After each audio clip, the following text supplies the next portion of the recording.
Hey, folks, we're back. It's another episode of the Processing Blue podcast, joined by fellow Panthers beat reporter Alex Zietlow. I am another Panthers beat writer, Mike Kaye. We are in the early days of the official offseason. The Super Bowl's done. The Pro Bowl games were whatever. And Alex Zietlow and I are on your screen or in your ears right now. And speaking of that, Alex, how you doing after a week of NASCAR coverage? Yeah, no, I'm good, man. I spent the week in Daytona Beach, Florida, your stomping grounds. Also, I realized this in talking to my. Did Daytona like once in my entire life, but thank you. Well, no, that's actually real funny. So we had this meeting prior to the podcast, and we were just like planning the off season, the rest of the off season, whatever. And Mike, you've lived in like the most eccentric parts of America. Like you grew up in New Jersey. That's cool. Then you spent time in Florida, Arizona, and now you're in North Carolina. I don't know of many people who have that like background. Like, okay, I'm gonna try out the Northeast. Okay, I'll try out the South. Okay, I'll try out the West. But like, you did it in strange states. Not, I don't mean to be going at those states. I love those states. Heck, North Carolina is my home. But I'm just saying, it's an eclectic mix of places in America.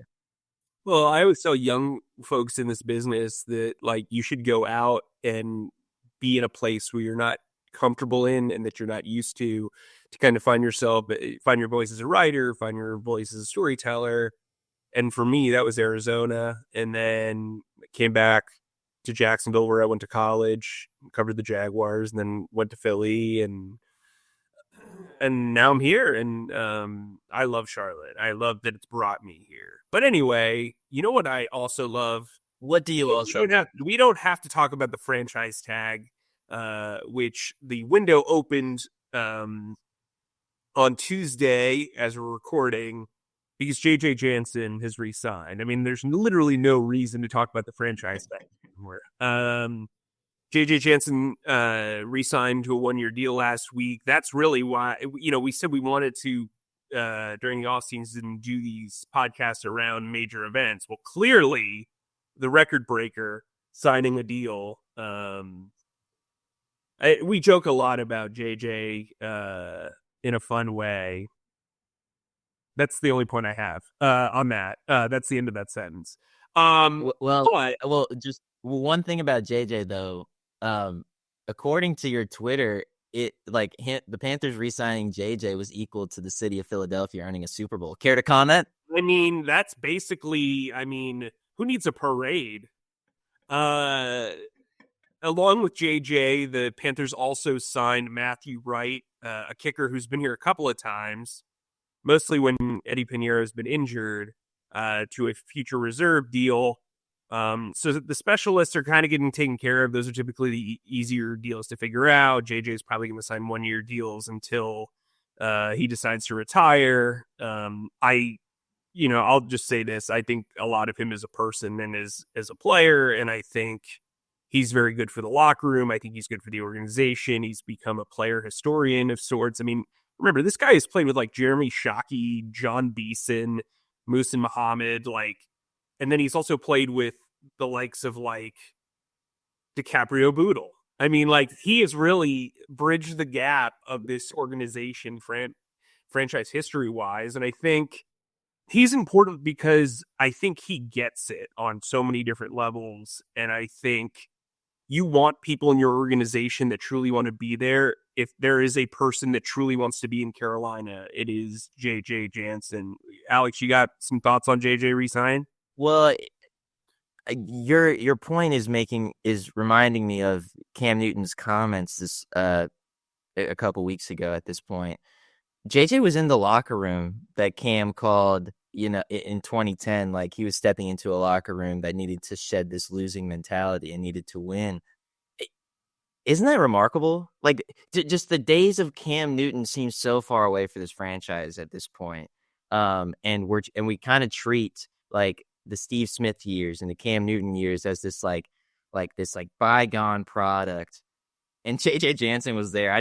I mean, beyond humorous, it is remarkable, as you were saying. That's all I wanted. Well, but like think about it this way: JJ Jansen played through Luke Kuechly's entire career. He saw his entire career up close.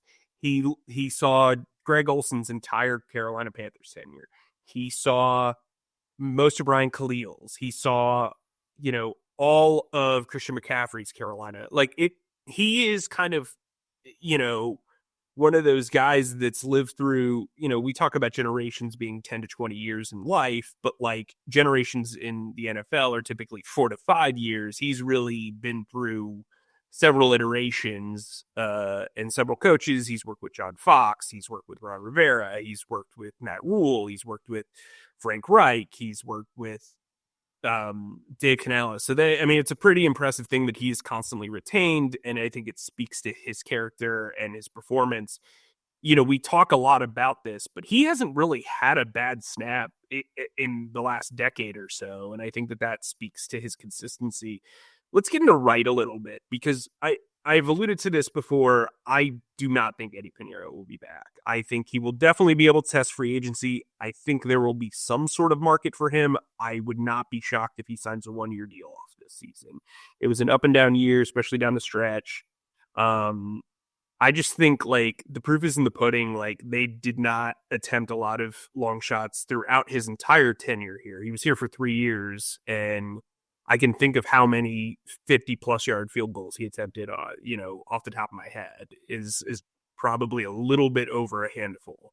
And so I think you want somebody who's a little bit more consistent. I think if Matthew Wright is the starter, I think is the kicker coming out of training camp, either something went really, really wrong or he had the camp of his life. I mean, his numbers are good, but there's a reason why he's bounced around as much as he has. I believe they'll bring in a rookie to compete with him. Wright's basically on a minimum deal. And so you bring in a rookie to compete. And so that'll be a fun part of training camp to cover. We haven't really, the Harrison Mevis competition really wasn't a competition. There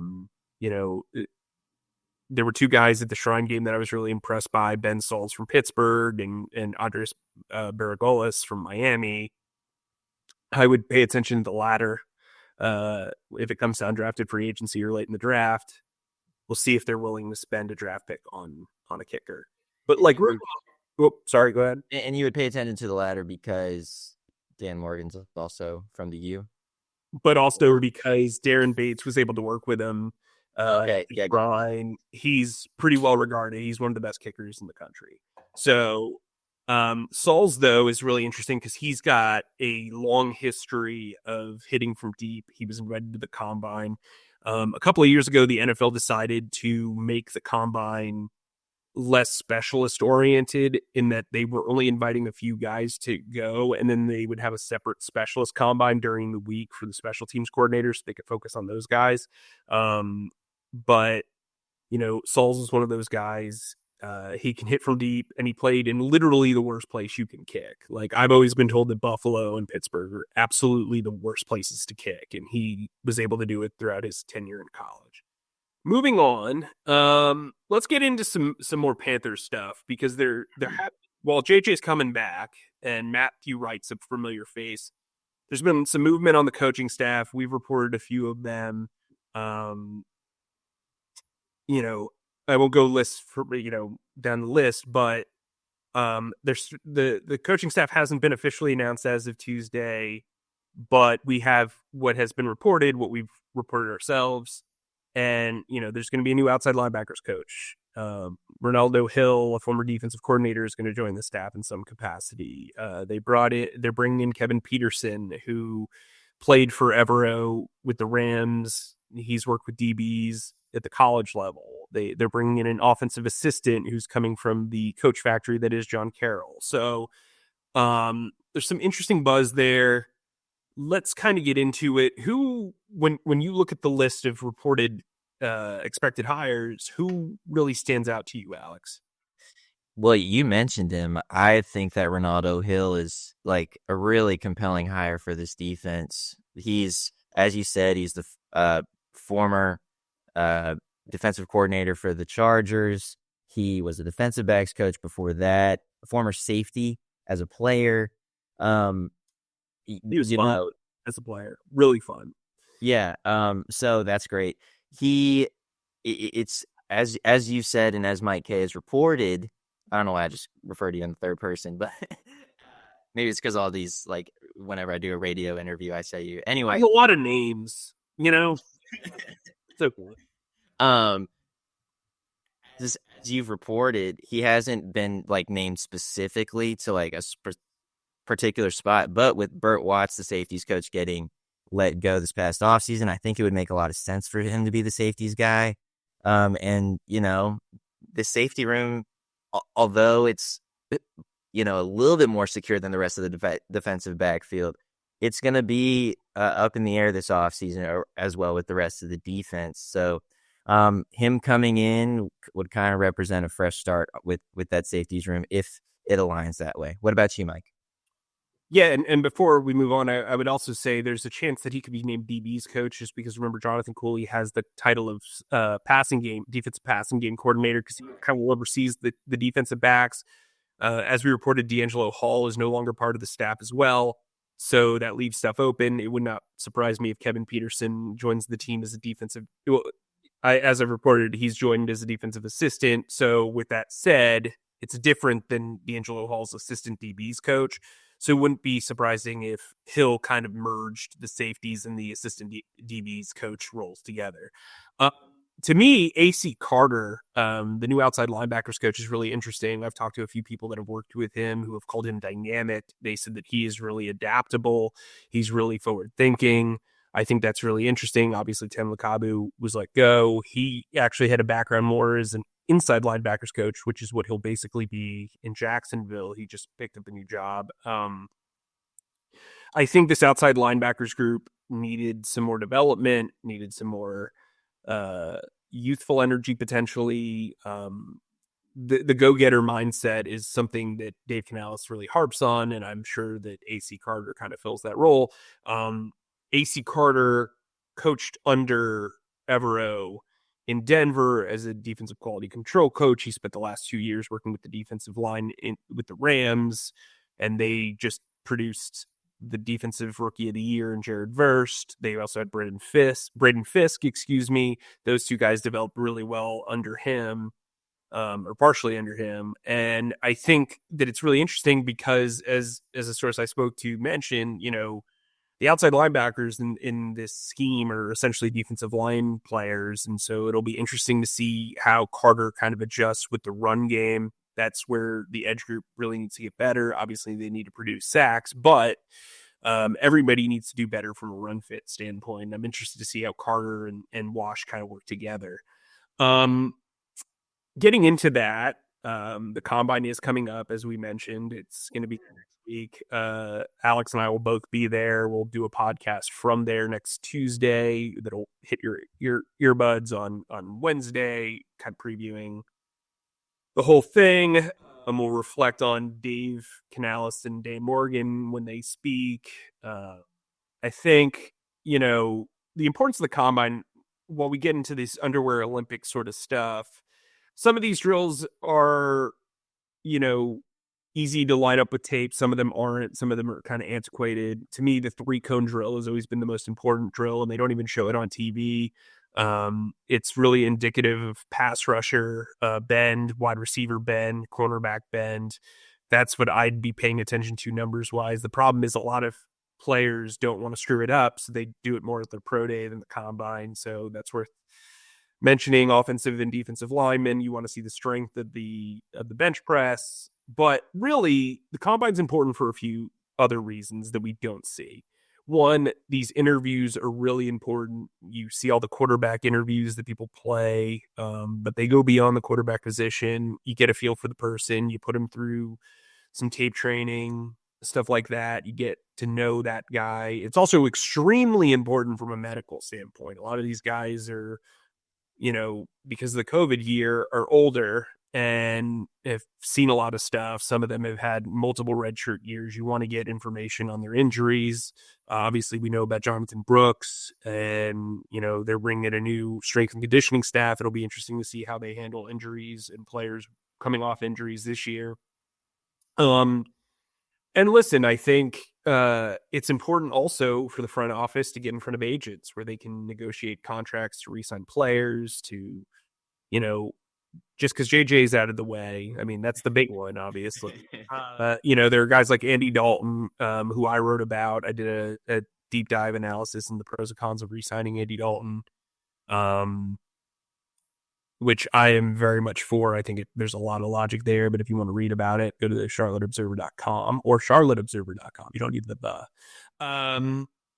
But Mike Jackson's a guy who, to me, is very interesting because this cornerback free agent class is brutal. And I think if the Panthers really want to get him back, they probably have to sign him before free agency, just because I think he will get an inflated number otherwise. But also remember, he's 28 and coming off his best season. He's mostly been kind of like a nomad player otherwise. But then you've got guys like Shaq Thompson to finalize what's going on there. You've got guys like Shai Tuttle and Miles Sanders who seem very, very, very, very clear pay cut or bust sort of conversations. Jadeveon Clowney has talked about an extension before. I mean, we've also alluded to potentially Adam Thielen maybe getting a rework deal. I think there's opportunities there for, Brent Tillis and Dan Morgan to get in front of people that are important and kind of shake things out ahead of free agency and know what your plan is. So what are you most looking forward to? This is going to be your second combine. What are you going to be looking for in general? I'm looking forward to the brain-splittingly hot shrimp cocktails at St. Elmo's. Is it Elmo's or St. Elmo's? St. Elmo's. Okay. Yeah. My bad. I'm still a relative rookie at this. No, but beyond that, I'm looking forward to, I mean, you hit on a lot of things. I think it is cool to see guys from Charlotte or guys with Carolina ties spread their wings at the combine. For a lot of the players that we talk to, beyond the guys who are going to be a day 1 or day 2 pick, like these guys who are going to be day 3 picks, this is their chance. This is their Super Bowl, and I find that really quite cool to learn their stories and to write about them and things. 3 local guys that I'm looking at, I've written about them a ton on the newsletter, and I've talked to you about them a lot. James Pierce Jr., he is an edge rusher out of Chambers High School in Charlotte. Would love to learn more about him. A lot of people say he's not going to be a great run stopper because he's kind of on the slimmer side and all these things. I think that is a bit blown out of proportion, but I'll leave that. He is very svelte. There's no question about it. Yeah, he's 6'5" and 243. But he's got a wingspan like a hooper, dog. I really like that about him. I mean, people talk about his technique not necessarily being there. I mean, and obviously the tape that I'm watching is him making plays, but I'm just really impressed by him. Anyway, we can talk about him more on as we go on. But other local guys, you got Power Eccles, a linebacker out of UNC. He's probably going to be a day 3 pick because he too is also kind of smaller for a linebacker. He's 6'2", 225, but he's also coming off his worst year in college football. In 2022 and 2023, he had over 100 tackles. This past year, he only had 76. UNC had a really bad defense. That's why they went out and got Bill Belichick, or among the reasons why they went out and got Bill Belichick. So I don't know. I think he could be an interesting prospect coming out of the Tar Heel State. And then, you got other guys, Bryson Nesbitt among them, champions, bro. Yeah. Well, whoever Mike wants to talk about. But that's what I'm looking forward to in the combine, is meeting these guys and talking to them and learning their stories. So. Yeah, I think we get kind of lost in the sauce of the business here, but there are a lot of guys who have had interesting paths to get to where they are. And I think,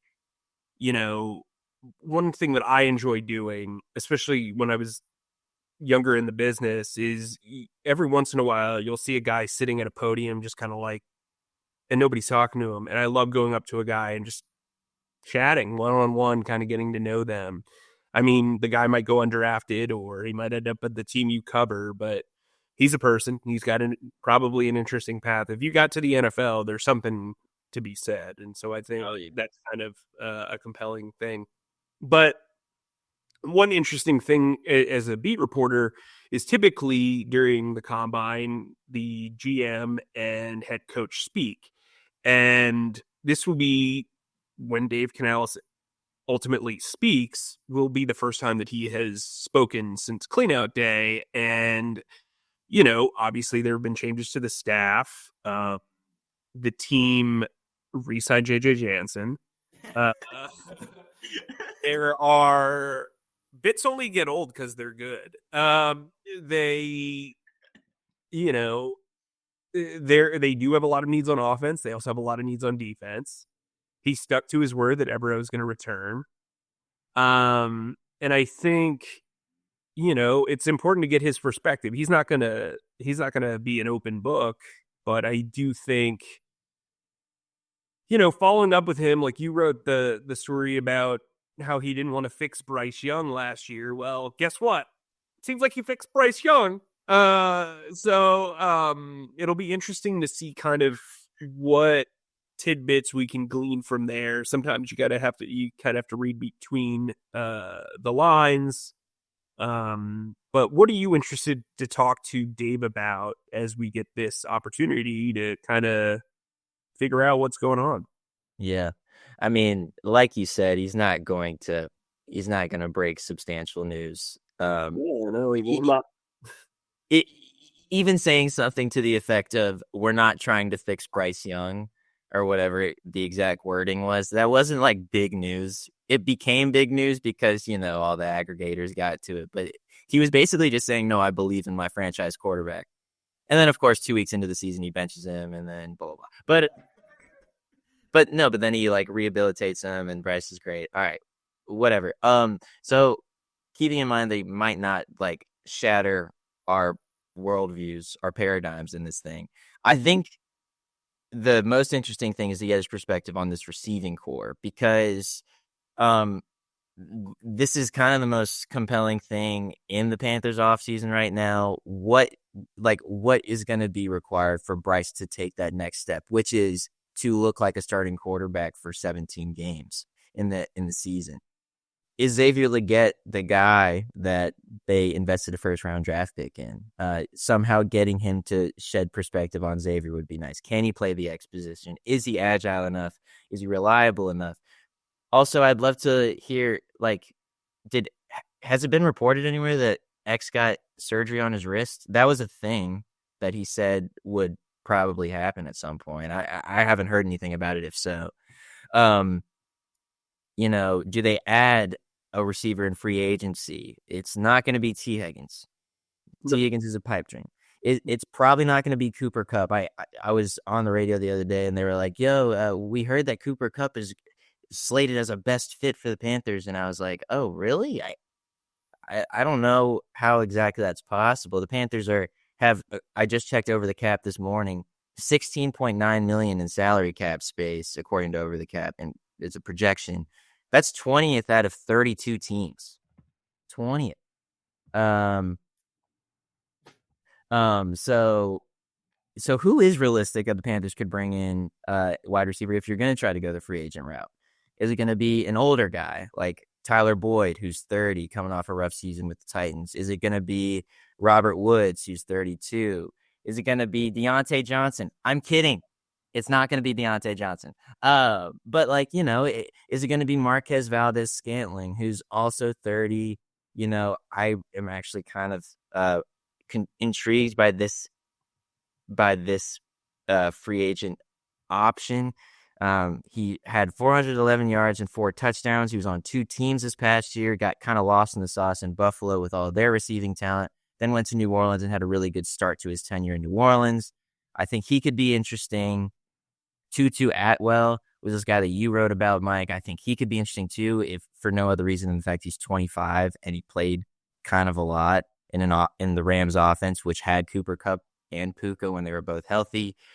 So they're free agent options. I know I'm rambling. Or do you just go into the NFL draft and you draft a wide receiver? I want to know what Dave's plan is for this receiving room. And because I think I think that's the best access point. Do you agree with that? Do you think that they should focus on elsewhere? What's your thinking in all this? Well, I don't think he's going to tell us what the plan is. Um, but what I would say is, yeah, I wouldn't. Cooper Cup's not really I wouldn't. Like if you said DK Metcalf, I would say maybe. I just think their cap situation isn't as glowing as some perceive it to be. They, like you said, they can do a lot of maneuvering. I don't think they will. I think they're going to take their medicine for a second year in a row. And while that sounds detrimental, the expectation should be that they're going to make a push for the playoffs. Like the playoffs have to be the goal this year. You got your hey scholarship year last year. They do need to make some moves. They do need to sign some defensive talent. I do want to make it clear though that just because a guy is getting paid 20 million in a year does not or is getting a 20 million APY does not mean that's what his cap numbers are going to be. So the cap number and the salary are two completely separate things. So, I mean, which we'll go into in a future podcast just because that's a lot of worms to uncan. But what I would say is like I think they're going to focus heavily on defense. My concern is Dave, we know you are focused on the offense. How much are you willing to tether over to the defense from a financial perspective, from a focus perspective? Because you've got 4 free agent safeties, you've got 1 free agent starting corner, you have 2 outside linebackers who are more rotational starters. You've got an inside linebacker coming off of a shoulder surgery. You've got your longest tenured defensive player about to hit free agency. You've got a defensive end who's coming off of basically missing the entire season after surgery. Your nose tackle is underperformed for 2 straight years. Like there's a lot going on defense that they need to adjust and not a lot of cap space to do it. They do have a healthy number of draft picks. I believe it's 9. And look, I think, I mean, they're going to come at it strategically. I think Brant Tillis has done a really nice job of understanding the momentum of the salary cap. And I think that Dan Morgan has a good eye for talent. They're just going to have to deliver here because fans should have the expectation that they are going to make the playoffs. This is the NFC South. It's not the NFC North. It's not the NFC East. This should be an opportunity, especially with 7 seeds, for them to make the playoffs. I'm not saying that the division should be in hand, but they should be competing for a playoff spot when we get into the nitty gritty of December and January. That is a natural progression. They got their patience here. Now it's time to kind of enact some urgency.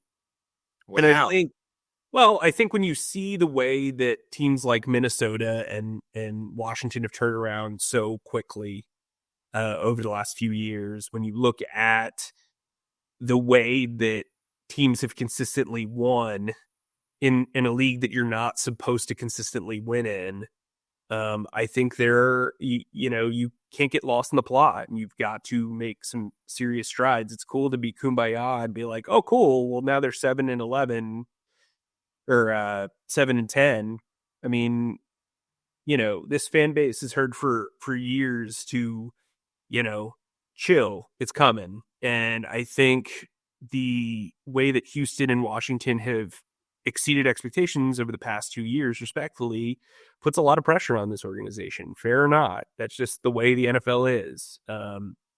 It's a go to the bathroom or get off the pot sort of what have you done for me lately league.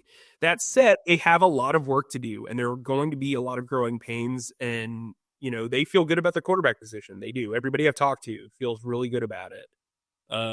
As they enter the draft, they've really got to hope that the strength of this class, which is defensive front, really plays in their favor. And I think that's going to be something interesting to learn from Dave. 100%. I mean, it's just kind of wild though. Like Mike Kaye is saying they should be competing for a playoff spot, or at least that should be the expectation. That should be the I think they're going to. I mean, there's no way of knowing. They like right. 6 to 7 of their starting defensive positions are up up in the air, right? But like, I've been here for 3 years. This is the first time I'm not covering a coaching search, or then there's some sort of continuity. It's Bryce Young's third year. This is a big year for him. He's the guy this year, but in order for him to be the guy moving forward, they have to take a substantial jump with him behind the driver's seat. They've paid Chuba Hubbard. They've seemingly fixed this offensive line for the most part. Like, people are right to be impatient at this point. Like, I'm not saying, this team should, but if if they finish the season 9-8 and just barely miss the playoffs, like, then it's a conversation, but like, they should be in the thick of it. This should, like, the last 3 years, the season's essentially been over from a playoff perspective by week 5. Mm-hmm. That can't happen this year. Mm-mm. And I think internally they're going to be aggressive but smart, which has been their motto. And I think they've been very literal with that. The bar was set low last year. There were no expectations. And, if you're somebody who's like playoff or bust, I don't blame you. You've been told to be patient for a very long time. Now's the time to enact. They more than doubled their win total from the year prior. Now it's time to kind of, play where the big boys play. And they're going to be under the fire to do that. Yeah. All right. I don't know. That wasn't necessarily like a run through your wall, like, let's go kind of moment from Mike Kaye, but that was more optimistic than I'm used to from you. So that's great. Well, this isn't me saying that there's not even optimism. I'm sorry. I didn't mean to use that word. I mean, I just like at some point you've got to deliver on promises and not necessarily promises made verbally, but like the promise of being a substantially improved organization. And I think I'm really interested to hear what Dave says from an overarching thought process. Everybody can say the goal is to win the division. Well, say it like you mean it. Say it with your chest. Know that I want to feel that they know that they can compete, because this division is god awful. The Saints are dealing with salary cap hell. The Buccaneers have just lost their second offensive coordinator in as many years. Mm-hmm. And it seems like Todd Bowles is constantly coaching for his job. The Falcons need to figure out how to control a game. From a clock perspective and a time management perspective. Like, it's open. This division's open every single year, and the Panthers can't constantly finish in that bottom half of the division. It's just like not like, you want people to care. You want people to be optimistic about this team. Well, now's the opportunity. I mean, it's wide open for you. The offensive line and the defensive line if the trenches are improved, you have the ability to compete. And if you believe in Bryce Young and Bryce Young's that guy, go for it. I mean, that doesn't mean trade assets for notable names. Right. I mean, you have to focus on every timeline. You have to do what's right to the franchise. But the progression of the guys that are here, the continuity of having the base that they have created, go do something. Like, that's the thing. Like, I another 5-win season or a 7-win season is not going to cut it, I think, for this fan base. And I understand that. Objectively, they should be better this year. Will they be? We'll see. We shall see. Mike, good stuff. Thanks, as always, for listening to our pontifications on all things Panthers with Mike Kaye and myself and our wonderful producer, Zach, who was making us laugh in the comments of this podcast. Please subscribe and follow us on Spotify, Apple Podcasts, or wherever you get your podcasts by searching Processing Blue. And if you watch us on YouTube, please subscribe to our YouTube channel and click on the bell icon to get notified whenever new episodes drop. And finally, please be sure to stick to charlotteobserver.com for all your Panthers needs. Mike, stay humble, stay creative, and keep processing. I'll do my best. That's a wrap, Zach.